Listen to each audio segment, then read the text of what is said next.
Welcome to the Fund Your Retirement podcast. When a company is just launching, a startup is just launching, how do you know it's going to become a unicorn? It is a bit like that. But there are a few things you can look for.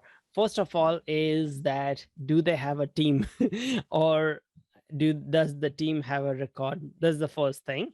Second thing is, what's the utility? What is it going to unlock? Like one of the projects I found, what they're doing is they are selling NFTs. The money raised from NFT will be then invested in property in metaverse. And then whatever rent they make from that property in metaverse, that will be distributed to the NFT holders.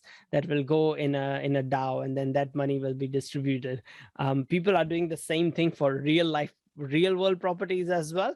And so I think Sands Casino or someone did that if you hold one of their NFT, they will give 50% of the profit. They will share it with their NFT holders. So then that NFT will be worth so much more, because now that is a source of income for a lot of people. So what's the utility? Number 3 is, what is their roadmap? So from their roadmap, you can see, are they going to be doing more projects and sharing or giving you whitelist spots so you get either a free NFT, or will they be doing giveaways? What benefit you'll have on an ongoing basis? The reason why Bored Ape Yacht Club is worth now, that NFT project is worth now over $4.5 billion. Billion, not million, billion. So the reason why they are successful is because they continuously have been doing ongoing projects, and they have been doing events for their community. And to be part of that event, you have to hold that NFT.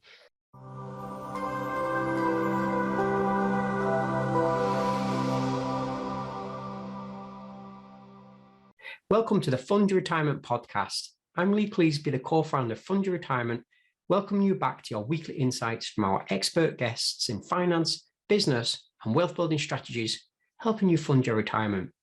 Sam Kamani is back with us to talk about NFTs, such as what are they, how do they work, and how can you get involved.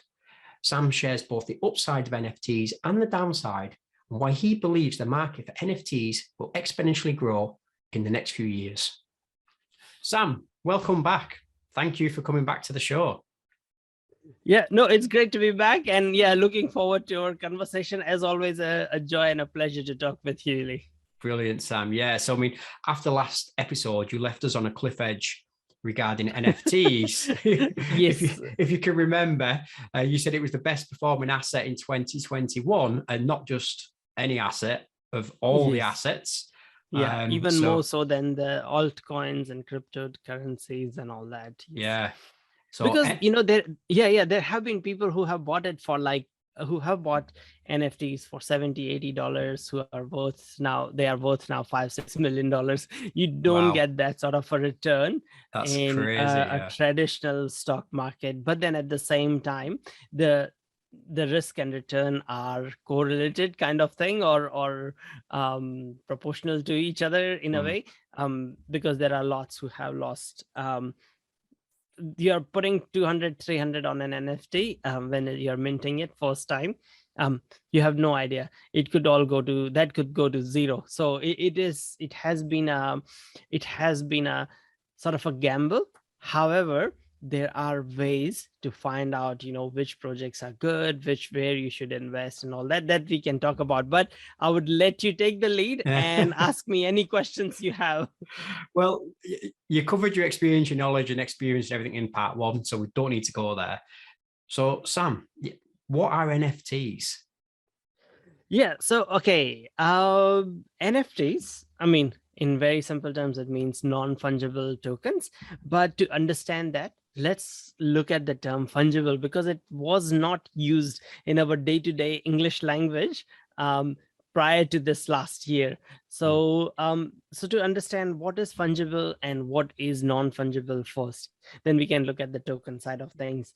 So fungible is something that you can exchange. So for example, $1 you can exchange with another $, and everyone has the same amount.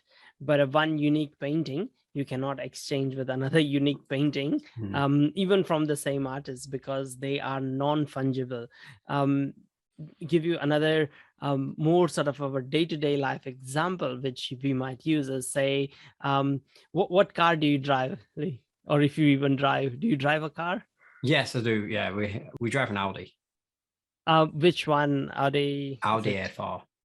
A4. Yeah, that's great. So let's say your friend is visiting you and he borrows your Audi A4 and uses maybe 20 liters of fuel and or 5 gallons of fuel, and then before returning it, refills 20 liters or 5 gallons of fuel in your tank, and that's it. You are fine, you're happy with it. However, your friend, because fuel in this case is fungible, but your friend could not have done that, went and either sold or crashed that car and just went to another car yard and bought you another Audi A4 that was similar-ish age, because it's not the same, because your Audi has now unique characteristics. It has you might have sentiment value, you might like some aspects of it, you might have made memories in that car, doing road trips and things like that, that are irreplaceable in a way. So your Audi, your secondhand car, is in a way non-fungible. And similar things with unique bespoke custom houses and things like that. You can't just give someone some another house randomly, because that is very non-fungible. They are generally unique. They have to be appraised sometimes, because the value is not clear. The value is only worth based on the demand for that one particular asset. And that's why some cars, if it's a unique Ferrari, it can go up in millions of dollars. It is because of its uniqueness. So that comes the non-fungible aspect. So these are non-fungible digital assets. So that's how it is. So what about the tokens? Tokens is because each of these assets have a unique token number, a unique identifier that identifies it, and it's a very long sort of alphanumeric number, and only your digital asset is associated with that token number. So it's and this sort of asset lives in your digital wallet, or it can live on an exchange. And when it is in your digital wallet, it can also work as an asset. So if your digital wallet has this token, and that token has this image associated with it, in many cases it's image, but it does not have to be. It could be a movie, it could be a sound file, it could be a PDF, it could be an ebook, it could be anything, which is a non-fungible digital asset associated with a unique token number. So that's what it is. And then when you have this particular thing, someone can take a copy of that. Someone can take a copy of that, just like you can take a photograph of Mona Lisa and get it printed in similar size, similar framing, but it still does not have the same value as Mona Lisa, because I can take a screenshot of an NFT, but it's not going to go in my digital wallet. I can go and mint it, but then it will have a different token number associated to it compared to the original one.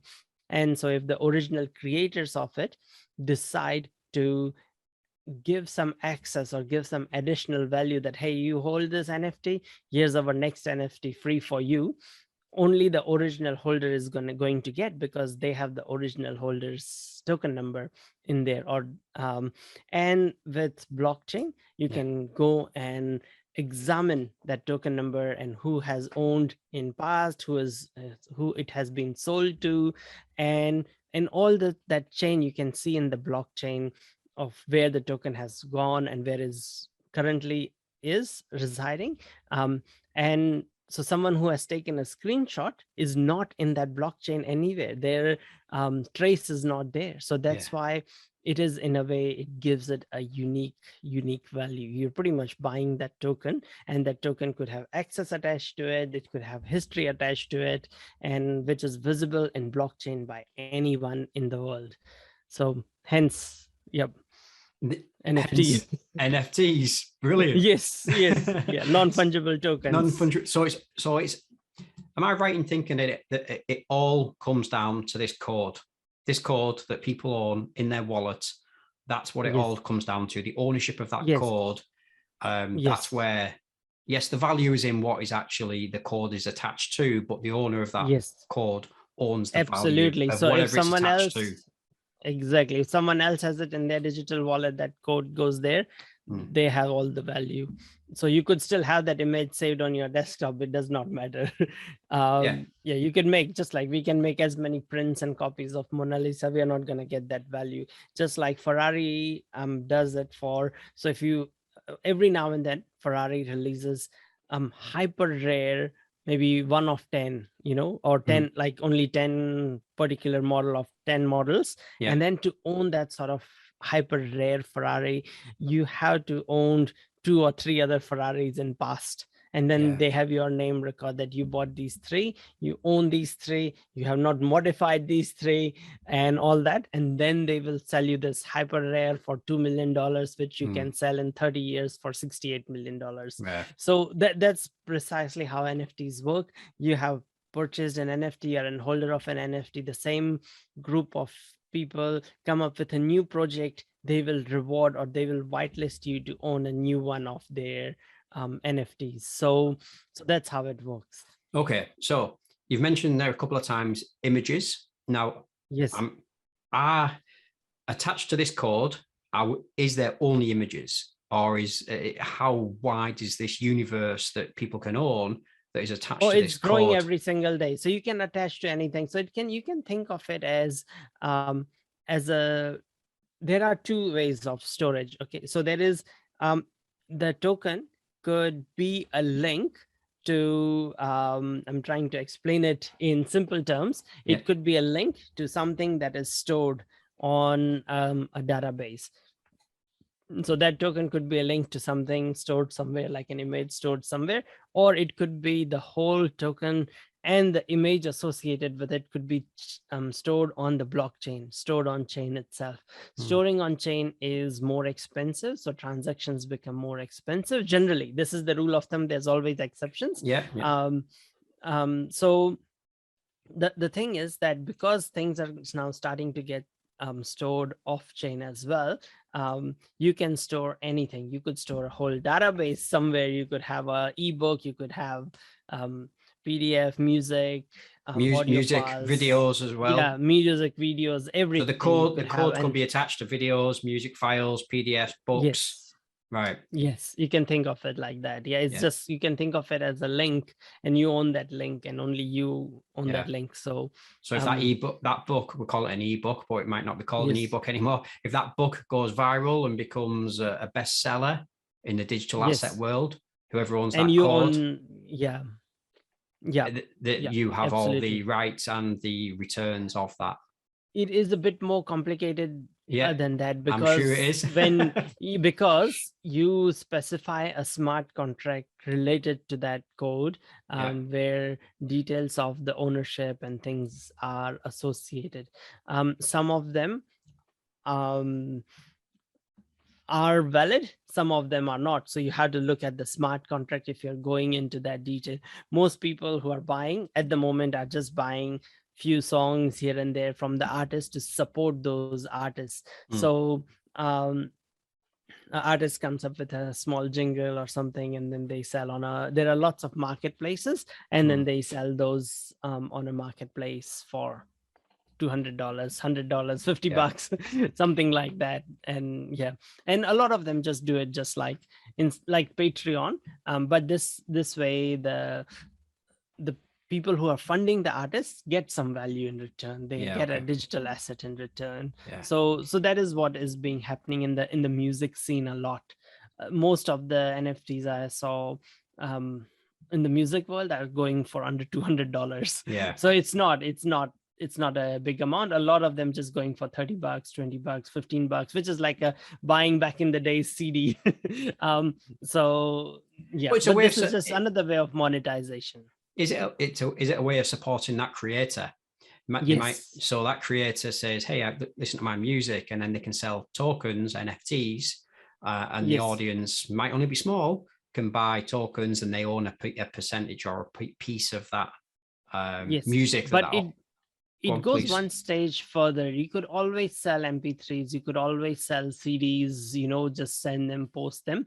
Yeah. But what this allows is that the artist could say that whoever owns my NFT can join a one-on-one conversation on Zoom, and you can create lockable content. And to get to link to that Zoom and a password and all that, you have to own that NFT in your digital wallet. So as long as you own that NFT, you can join the Zoom, meet the artist, have one-on-one conversation. And that is where the real value of NFT comes in, because it is access. And the most NFTs that appreciate in value are the ones which have some utility, or they will be the ones which have some utility. No utility, it is a project that is bound to crash and burn. What do you mean by utility? Expand on that, please. So utility is like, so this is a utility. If a musician allows their audience to meet with them, that is a utility. So that's what I mean by that. And that's why people are more likely to speculate on it, that hey, Lee is started learning hip hop and R&B, and I can see a bright future for I can see a bright future for him in the hip hop scene. Yeah, okay. I don't know if in the and we'll go with this. Go on, carry on. and I can see a bright future for him, and that in 3 years' time his name will be seen as Kanye West and Jay-Z and against all the greats. And I own his NFT, which allows me to have a one-on-one catch up with him. That NFT is gonna be worth in hundreds of thousands, if not millions. So that's why I want to buy that NFT now for $20 while I can. And then maybe as your career progresses, I can sell it, and then that person can sell it, and it can. And every time that is sold, if you're specified in your smart contract, you can get 10%, 20%, 50%, even 90% royalties, whatever you have specified in the smart contract. And you could specify that you'll only meet one-on-one with the person for the next 2 years, because you have that confidence that you are gonna be that big, that you will release a new bunch of NFTs in 2 years' time, which you will sell at a much higher price from the start.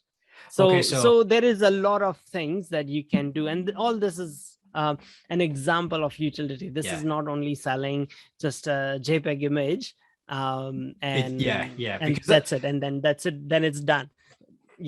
That's what the mainstream has presented, isn't it? The mainstream has presented the selling of an image, but it's actually a lot deeper than that, isn't it? There's a lot more. Absolutely, there is a lot more. And then even images, people use it as a profile image on Twitter, and it has a value.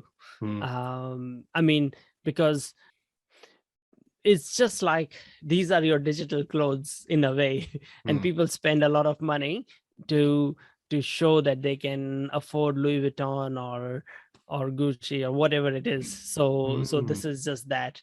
How do you flex when we have moved, like in the last 2 years, we have moved all online? How do you flex online? And this is a way to flex online on Twitter or any other place as a profile pic. You use that as an NFT. And if you really hold that NFT, you get a hexagonal image on Twitter, because Twitter goes and checks that you really own that in your digital wallet. And you can see you can click on that and you can see the link and see where you bought it from and how much these NFTs are sold for and all that. So you can now flex that your profile image is worth $6 million.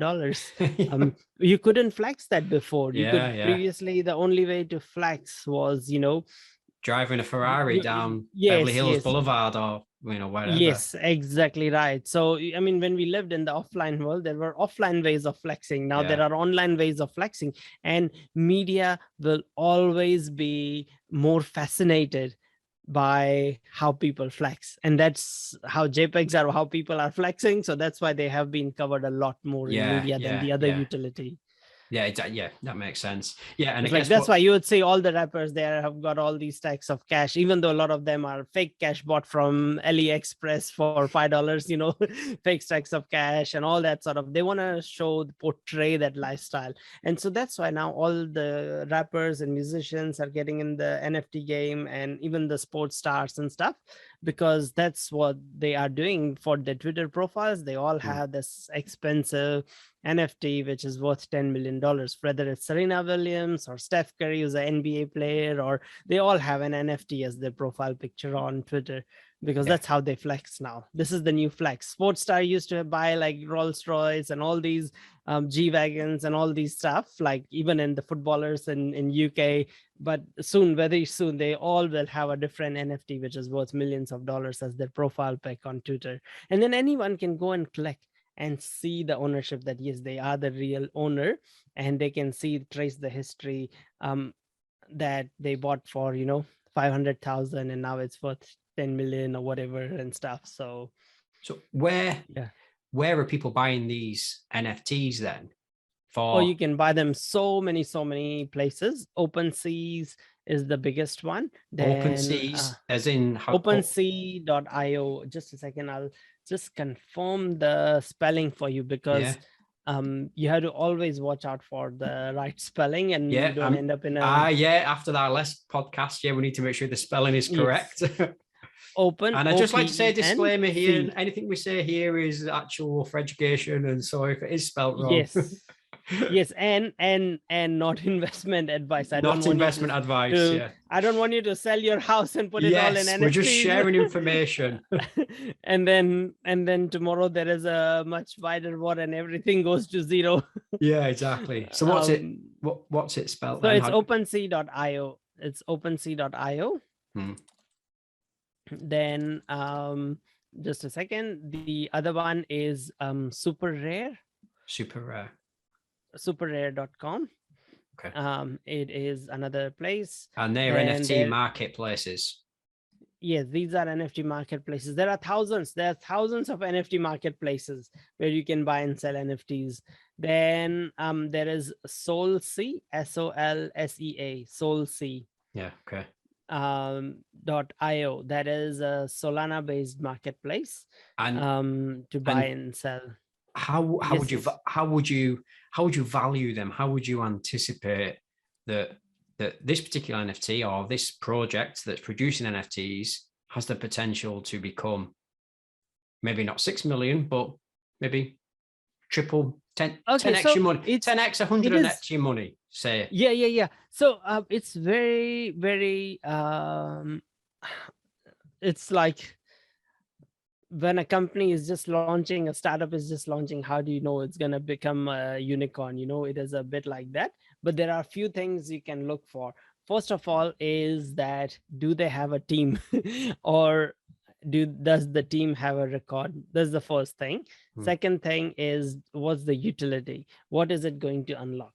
Like one of the projects I found, what they're doing is they are selling NFTs. The money raised from NFT will be then invested in property in metaverse. And then whatever rent they make from that property in metaverse, that will be distributed to the NFT holders. That will go in a DAO, and then that money will be distributed. People are doing the same thing for real world properties as well.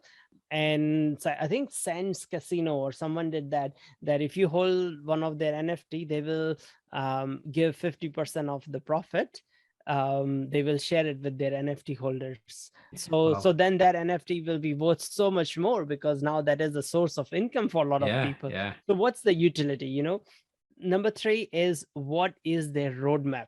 So from their roadmap, you can see, are they going to be doing more projects and sharing or giving you whitelist spots so you get either a free NFT, or will they be doing giveaways? What benefit you'll have on an ongoing basis? The reason why Bored Ape Yacht Club is worth now, that NFT project is worth now over $4.5 billion. Billion, not million, billion. So the reason why they are successful is because they continuously have been doing ongoing projects, and they have been doing events for their community. And to be part of that event, you have to hold that NFT. So, will they be doing community events? Will they be building their community continuously? And the reason why people want to join that community is because everyone else in that community. So everyone else holding the Bored Ape Yacht Club is people like Steph Curry and like lots of different sports stars and music stars and lots of the A-list Hollywood celebrities. They own a Bored Ape Yacht Club. So if you go to their event, you're rubbing shoulders with all these influential people who can make your career in some way. Or if you're building a brand, you can get them as an influencer for your brand or whatever. So as a brand, you want to own one of these. So now companies are going and investing in one of these Bored Ape Yacht Club monkeys JPEG images, because that is opening doors for them. So you want to see what type of community they are running. So community is another one. What type of roadmap they have in their roadmap? Will they be doing events? Will they be doing, how will they continue to build a brand? Because community alone is not enough. You have to build a brand that is worth that will be worth billions. And so that's why Nike, Adidas, so many companies, they all want to do projects with Bored Ape Yacht Club, because they are seen as the brand to do a project and associate, because they want the young people, all these older brands which are 50, 60, 80 years old, but they are loaded with money. So they are now doing brands. And so then very soon you'll be seeing t-shirts and things by Adidas and all these other brands with the Bored Ape Yacht Club's monkeys on them and stuff. So so it is, are they creating a brand, or are they just one hit wonder and they're gonna disappear? So there are a few of these things that you should look at to find the right project. Just because we know this, everyone knows this as well. These new projects coming up will try very hard to portray these things even when they are not doing these things. So you have to shift through the BS of the what they are saying and really see if they can really pull it off and stuff. So so this is like a whole new asset class that's already up, running and live, and is available for people to participate in. This year it will be worth, provided there is no extreme event, it will be worth hundreds of billions. This whole asset class this year. And the fact is that this asset class didn't exist a year and a half ago. Or a year ago. And so, and anytime there's a new asset class, initially when you come in, you can get assets for really, really cheap, which could be worth a lot more. So I'm not saying that do this, put everything in, go all in, but educate yourself. This is the right time. And you educate yourself the best way is when you have skin in the game, even if it's just $50. When you have that, you really understand, you really pay a lot more attention compared to just looking for 100%. sidelines. When you've got skin in the game, it's a total different it's different all mindset. Different. Psychologically, physiology, everything's totally different. So we've covered a lot of the upside. It sounds absolutely amazing. And as we did in part 1, where we talked about the metaverse and Web3, we also discussed the downside. What's the downside of NFTs? What are the risks? Lots, so many. Most of these NFTs are going to go down to zero. Most of these are going to go down because most of the teams are going to lose steam. And they are not going to be able to continue their project. You mean they just run out of money? So just energy as well. It takes a lot of energy managing a community of people on Discord and all that, and just continuously interacting with people and building new projects, running events, doing all those sort of things. A lot of them will run out of steam, especially if they've made money once. They are likely to just give up and go, and then that's it, the project. Then it's worthless. Then it's a worthless JPEG JPEG image. Or worthless audio that some a music artist has produced, who the audience anticipated was going to be the next the next big star, the next big R&B rapper. But I'm still betting on you. I'm still betting on you. The artist might not make it. 90-95% will go down to zero. not even $15, they will go to zero. That's pretty much, there is, unfortunately, it is either massive gains or there's not that many in between. The other thing is that based on the blockchain that is used, it can have an environmental impact. But then as technology improves, as technology moves ahead, because this is capitalism at its peak in a way, people are going to go for the cheapest option, as in like the least energy intensive option, because there's not only Ethereum, which is quite energy intensive. There are everyday new blockchains or layer 2 solutions coming out which are a lot more energy efficient. So then if you are say you are starting an NFT project and you want people to buy your NFTs, if the transaction cost has a lot of environmental impact and it costs $80 because it takes $80 of energy, of electricity to make one transaction, you're not going to use that blockchain. You will use a blockchain that can do the transaction for a few cents or free, or which is even cheaper than Visa transaction, as in energy, in terms of energy, because that's what you're paying for in terms of gas fees and all that stuff. So over time, the more energy efficient solutions will win, hands down. So it's a concern right now, but it's becoming less of a concern with every single day. Already there are a lot more Polygon projects because it's more energy efficient than Ethereum. Of course, Ethereum has its pros as well. Everything has. So you know how in when you have a service-based business, you have a triangle. I'd love to draw this and, and show this for your just a second. Good and fast and cheap. So I don't know if you can see this. Triangle there with good at the top, cheap fast and fast. Cheap. Sorry. So you so cheap. You can so you can choose two of these, but you cannot choose three. So you can have good and fast, but then it won't be cheap, or you can have fast and cheap, but then it won't be good. So when you have a service-based business, you have this sort of a triangle that you can offer to your clients, and they can choose to. You just cannot do all three. No one can. And so you have to see, how you want to position your business. So the same thing works in blockchain. You can have it decentralized and you can have it secure, but then you cannot have it fast and cheap. So there is a few more things, and it's more like a pentagon rather than a triangle when it comes to blockchain, because there is things like decentralized. So the more decentralized it is, the more energy intensive things get, and more secure they get as well, but then more expensive they get. So you cannot have it cheap, you cannot have it fast. So you have to choose. So there are what you call blockchains that are fast and that are cheap, but then they're not that decentralized anymore. So it is more of a centralized thing.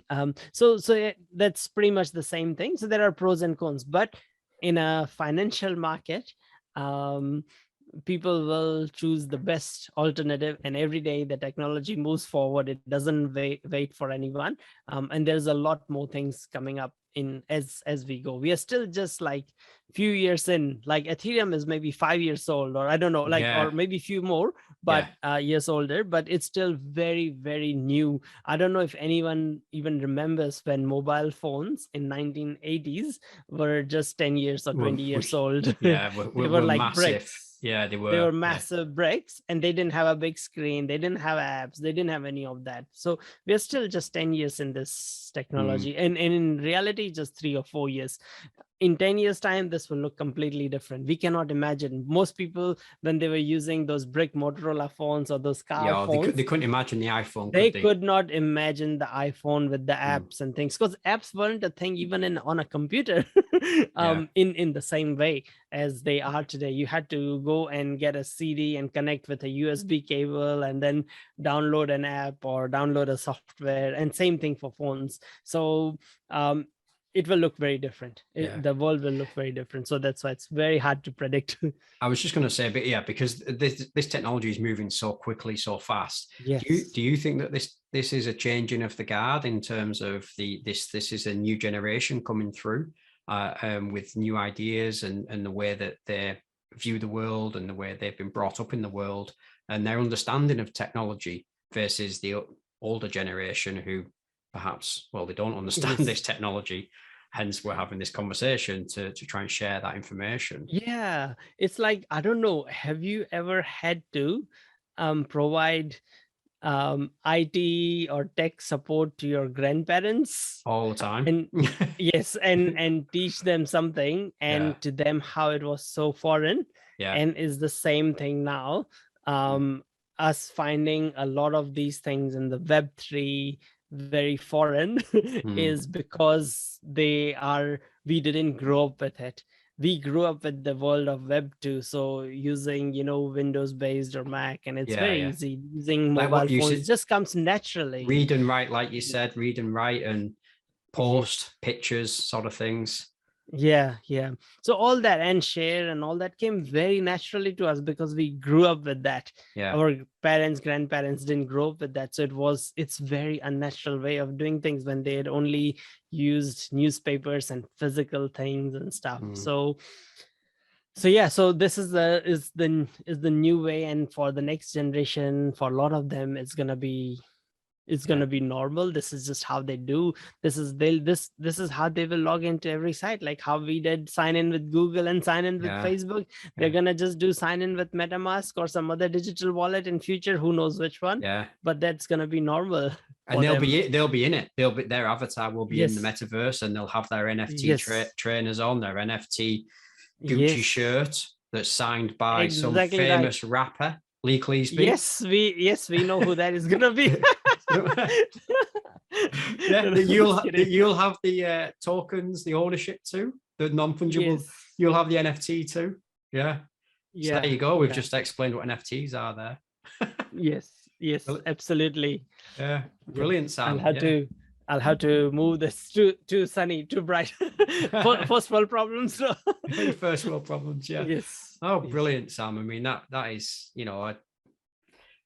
I really enjoyed this conversation again with you. It's fantastic to delve deep into this world with you, and I'd love for you to share where the audience can learn more about you and your podcast Web3 as well, if you want to take that away.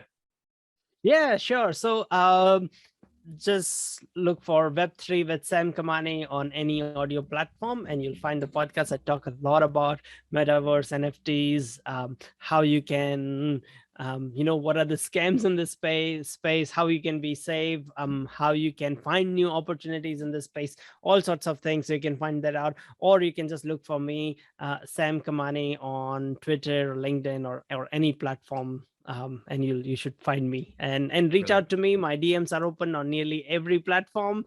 And look forward to hearing from you. Yeah, thanks, Sam. Thanks for your time. Really appreciate it. Yeah, no, thank you, Lee. Thank you for your time. I hope you enjoyed the video, and if you haven't subscribed yet, go ahead and subscribe to our YouTube channel. And you don't have to stop there either. We have more videos on the screen for you and lots more insightful content on our channel and at our website fundyourretirement.com. I want to thank you very much for your time, and I'll see you in the next video. Bye for now.